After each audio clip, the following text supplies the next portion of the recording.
ಇವರು ಸ್ಪಿರಿಚುವಲ್ ಹೇಳ್ಕೊಡ್ತಾರೆ ಅಂತ ಅಂದರೆ ನಾರ್ಮಲ್ ಆಗೇ ಇದ್ದಾರೆ. ನನ್ನ ಫ್ರೆಂಡ್ ಕೇಳಿದ್ರು, ಅಂದರೆ ನಿನ್ನ ಪ್ರಕಾರ ಅಬ್ನಾರ್ಮಲ್ ಆಗಿರ್ಬೇಕಿತ್ತಾ ಅಂತ. ಸೊ ಅಲ್ಲ, ಅವರು ಬಟ್ಟೆ ಕಲರು ವೈಟ್ ಹಾಕ್ಕೊಂಡಿಲ್ಲ, ನಾರ್ಮಲ್ ಡ್ರೆಸ್ ಹಾಕ್ಕೊಂಡಿದ್ದಾರೆ, ಟೀ ಶರ್ಟಲ್ಲಿದ್ದಾರೆ, ಜೀನ್ಸಲ್ಲಿದ್ದಾರೆ ಅಂತ. ಅದು ಫಸ್ಟ್ ಟೈಮ್ ನಾನು ನನ್ನ ಗುರುನ ಭೇಟಿ ಆದಾಗ ಅವ್ರು ಶಾರ್ಟ್ಸಲ್ಲಿದ್ದರು. ಓಕೆ, ಅವರು ಒಂದು ಟೀ ಶರ್ಟು, ಒಂದು ಶಾರ್ಟ್ಸು, ಒಂದು ಶೂ ಹಾಕ್ಕೊಂಡು ಓಡಾಡ್ತಿದ್ದಾರೆ ಅಲ್ಲಿ. ನನಗೆ ಅವರೇ ಹೇಳ್ಕೊಡ್ತಾರೆ ಅಂತ ಗೊತ್ತಿಲ್ಲ. ನಾನು ಎಲ್ಲಿ ಅವರೇ ನೋಡು, ನಾನು ಅವ್ರೇನು ಹೇಳ್ಕೊಡ್ತಾರೆ ಅಂತ. ಅದರ ಅರ್ಥ ಏನಂದರೆ ಎಷ್ಟು ಇಮ್ಮೆಚ್ಯೂರಿಟಿ ಇದೆ ನಮ್ಮೆಲ್ರಿಗೂ ಅಧ್ಯಾತ್ಮ ಅಂದರೆ. ನಾನಿವತ್ತು ಇದನ್ನು ಯಾಕೆ ಮಾತಾಡ್ತಿದ್ದೀನಿ ಅಂದರೆ ಆ ದೃಷ್ಟಿಕೋನ ಬದಲಾಗಲಿ ಜನಕ್ಕೆ. ಹೌದು, ಆ ದೃಷ್ಟಿಕೋನ ಬದಲಾಗಲಿ. ಇವಾಗ ಹೇಗಾಗಿದೆ ಅಂದರೆ, ನೀವು ಆಧ್ಯಾತ್ಮದಲ್ಲಿ ಇದ್ದೀರಾ ಅಂದರೆ ನೀವು ನಾರ್ಮಲ್ ಆಗಿ ಇರಂಗೇ ಇಲ್ಲ. ನೀವು ಅದಕ್ಕೆ ಆದಂಥ ಒಂದು ಯೂನಿಫಾರ್ಮ್ ಹಾಕ್ಕೊಬೇಕು, ವೇಷಭೂಷಣ ಇರಬೇಕು, ಆಮೇಲೆ ಅದು ನಾಮ ಹಾಕ್ಕೋಬೇಕು.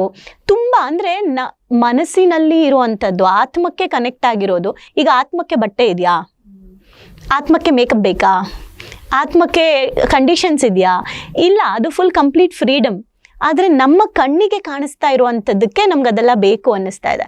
ಸೊ ಯಾವಾಗ ನಾನು ಒಂದೊಂದೇ ಹಂತ ಹೋಗ್ತಾ ಎಷ್ಟು ಸಿಂಪಲ್ ಅನ್ನಿಸ್ತು ಲೈಫ್ ಅಂದರೆ, ಇವತ್ತು ನಾವು ಕಾಂಪ್ಲಿಕೇಟ್ ಮಾಡ್ಕೊಂಡಿದ್ದೀವಿ.